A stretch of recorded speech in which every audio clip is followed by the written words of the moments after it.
Vedanta hospital बीते दिन हुए हंगामे के बाद गुरुवार को अस्पताल प्रशासन सामने आया और मीडिया के सामने अपने पक्ष को रखते हुए कहा कि हमारा संस्थान कठिन से कठिन ऑपरेशन को मानव जीवन की रक्षा का कार्य मानता है और आगे भी करता रहेगा। हमारे हॉस्पिटल में आए मरीज का पहले उपचार ही प्राथमिकता होती है। हॉस्पिटल के निदेशक डॉक्टर शिशिर जायसवाल ने कहा कि ऑपरेशन आज का पैसा न देना पड़े, इसलिए कुछ लोग साठ-गांठ करके और सोची समझी साजिश के तहत आकर के अस्पताल परिसर को बदनाम करते हैं और पैसा न देने पड़े उसे हथकंडे अपनाते हैं। बता दें कि मरीज का तमाम वीडियो साक्ष्य के रूप में अस्पताल परिसर ने दिखाया है। साथ में एम्बुलेंस में भी मरीज जीवित था, उसका भी वीडियो मीडिया कर्मियों को दिखाया गया। बताते चले कि लोग हॉस्पिटल को आए दिन बदनाम कर क्षति पहुंचाना चाह रहे हैं। अगर वेदांता हॉस्पिटल की गुणवत्ता किसी को संदेह है तो हॉस्पिटल पर वो विधिक जांच करा सकता है, जैसा कि डॉक्टर शिशिर जायसवाल ने कहा है। आगे भी उन्होंने कहा कि हर जांच का हम जवाब देंगे और प्रत्येक मानकों पर खरे उतरेंगे। उन्होंने कहा कि हमारे लेडीज स्टाफ आज के साथ उन युवकों यानी कि जो मरीज के साथ जो युवक आए थे उन्होंने दुर्व्यवहार किया और मारपीट भी किया तथा कई झूठे आरोप भी उन्होंने लगाए। उन्होंने कहा कि न्यूरो का एक ऑपरेशन 3 से 4 घंटे का होता है और छोटा से छोटा ऑपरेशन भी 2 से ढाई घंटे का वक्त लेता है। ऐसे में हमारे पास किसी गलत आरोपों का जवाब देने का समय नहीं है। हम अपना समय मानव जीवन की रक्षा में लगाना जरूरी समझते हैं। बता दें कि उन्होंने आगे कहा कि हमारे हॉस्पिटल में आए दिन जैसे गन शॉट इंजरी के मामले, पॉइजनिंग के मरीज, हैंगिंग, मार धाड़ तमाम केस आते हैं और उनके उपचार में प्रशासन से भी हमें भरपूर सहयोग मिलता रहता है, क्योंकि हमारे हॉस्पिटल का रिजल्ट आजमगढ़ में और हॉस्पिटलों के मुकाबले बेहतर होता है। हमने लोगों की जान बचाई है, 3 गोलियों के बाद भी हमने घायलों की जान बचाई है और ऑपरेशन के 3 दिन बाद पैसा लिया है। हमारे पास जो केस आता है वह गंभीर होता है, उनके साथ जो लोग आते हैं वो आक्रोशित होते हैं और बेवजह हमारे हॉस्पिटल का नाम मार्केट में बदनाम करते हैं। इतना ही नहीं, उन्होंने बताया कि कोविड में भी हमने लगभग 3000 लोगों का उपचार किया, जिसमें कुछ लोग नहीं बच पाए तो कुछ लोगों की जान बचा ली गई। ऐसे आपातकालीन सेवा में हॉस्पिटल यानी वेदांता का फ़र्ज होता है कि वो मानव धर्म में पूरी तल्लीनता दिखाए। और साथ ही उन्होंने कहा कि कुछ लोगों की मानसिकता हम कभी नहीं बदल सकते। हम मरीजों की जान बचाने में समय खर्च करना चाहते हैं, न कि थाना कोतवाली और जो भी कोर्ट या अदालत का चक्कर काटने में। मैंने आप सबको अपने पास बुलाने का आग्रह किया। जो शिव कुमार वाला मामला है उसमें क्या सच्चाई है? जैसे उनके परिजनों का आरोप यह है कि यहाँ पीटा गया, गार्ड ने पीटा, आपने पीटा, उनके साले को पीटा, उनके साले के कोई दोस्त थे उनको पीटा गया। जो साले के उनके दोस्त से उनके बारे में कहा जा रहा है कि उनके साथ पिटाई हुई, एक ही आदमी है जिन्होंने कहा कि मेरे साथ पिटाई हुई। मैंने सिर्फ इतना कहा कि अगर 2 बजे रात को किसी को 18 लोग मिलके पीटेंगे, कहीं उन्होंने कहा कि डंडे हथियारों से भी पीटा है, कहीं कहा उन्होंने थप्पड़ से मारा गया। मैं कहता हूँ केवल थप्पड़ हाथ से ही कोई मारेगा तो हाथ से ज्यादा चेहरे पे, सिर पे, सीने पे चोट आएंगी। कहीं पे भी कोई दाग धब्बा, जैसे हमारे गाल पे एक चाटा भी पड़ता है तो एक निशान पड़ जाता है। उनके शरीर पे किसी तरीके के निशान थे चोट के, या फिर उनकी आवाज में 2 बजे चोट हुई, 6 बजे वो बोल रहे हैं हाथ ऊंचा करके, वीडियो में रिकॉर्डेड है, जो खुद गाली गलौज करके गाली दी है, उसके बाद ही कहानी शुरू।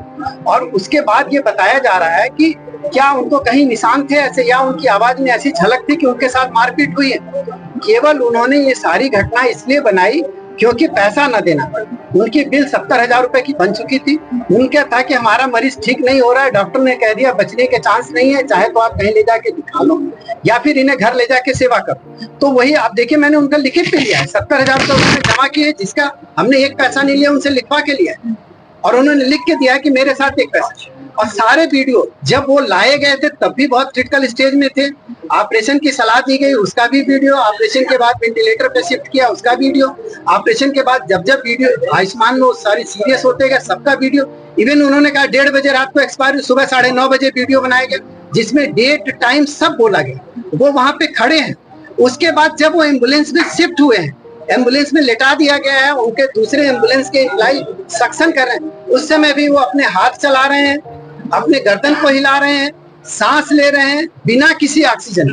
तो क्या उस समय उनकी डेथ हो चुकी, जिसका डेथ हो जाएगी वो सांस लेगा, वो सिर हिलाएगा, वो हाथ हिलाएगा, संभव नहीं। शहर कोतवाली में दिया है तहरीर जो दी है, हाँ। तो उसमें ये कहना है कि जो है इसका सीसीटीवी फुटेज देखे, सुन लीजिए, तो सामने आ जाएगी। वो चीजें तो मैंने दिया है, सारे प्रमाण मेरे पास है। दूसरी बात, उस मरीज के मरने के बाद उसका पीएम भी हुआ है, जिसको पोस्टमार्टम कहते हैं। पोस्टमार्टम में भी क्लियर हुआ कि उसकी डेथ अभी हुई, तो 1:30 बजे रात। भाई कहने के लिए, बदनाम करने के लिए आप कोई किसी को कुछ कह दीजिए, लेकिन उसका कुछ प्रमाण तो हो।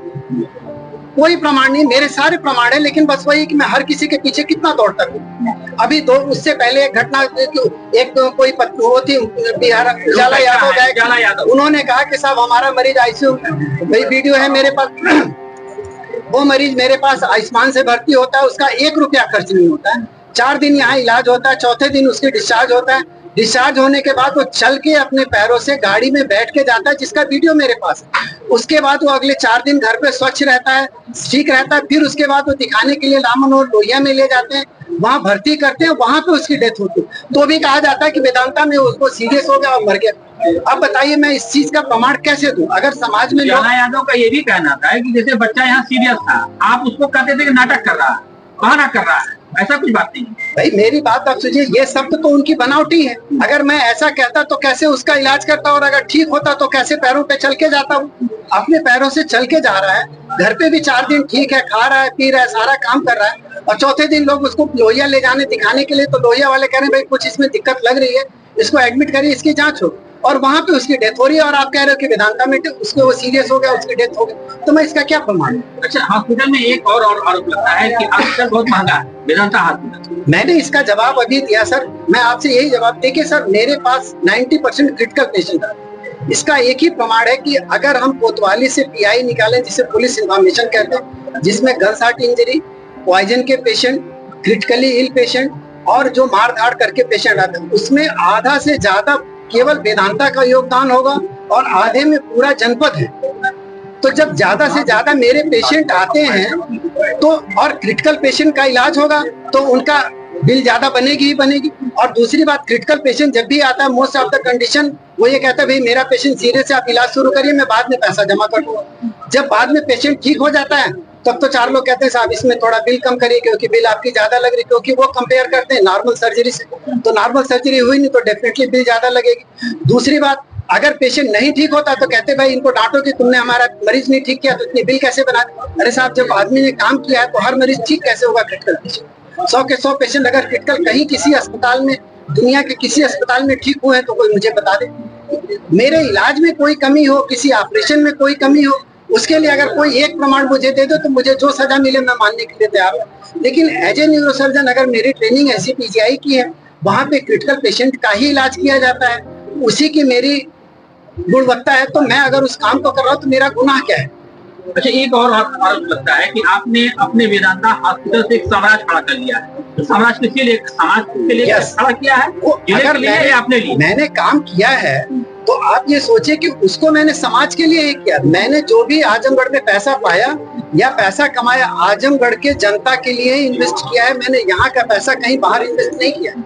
मैंने पहले किया, सबसे पहले मैंने डायग्नोस्टिक सेंटर बनाया, क्योंकि उससे पहले हम लोग सिटी MRI करने बनारस भेजा करते थे। बनारस जाने में मरीज का पैसा भी लगता था, आने जाने में किराया भी लगता था, समय भी लगता। आज मैंने rocks magnet 3 Tesla MRI Azamgarh में पहला मैंने दिया, और आज भी पहला ही कोई MRI सेंटर, और चार्ज उतना ही जितना सबका MRI सेंटर। 128 स्लाइस सिटी दिया, जो में अत्याधुनिक तरीके की जांचें होती, किसी भी सेंटर पे आज भी 128 स्लाइस सिटी नहीं लगा हुआ, ना आजमगढ़ में ना मऊ में, और चार्ज सबके से। मैंने स्कूल खोला, जयपुरिया के नाम से खुला। आज उस स्कूल का एक टैग है कि वहाँ के बच्चे मेधावी हैं, और सर मेधावी इस हद तक है सर कि वहाँ पे 99% बच्चा आज एक पोजीशन होल्डर है। उसी में का एक बच्चा आजमगढ़ का इतिहास रचा है, जिसको पूरे भारतवर्ष के 40 बच्चों में चुना गया है, जो हमारे भारत के प्रधानमंत्री से मिलने जा रहे हैं, जिसका भी प्रमाण मेरे पास है।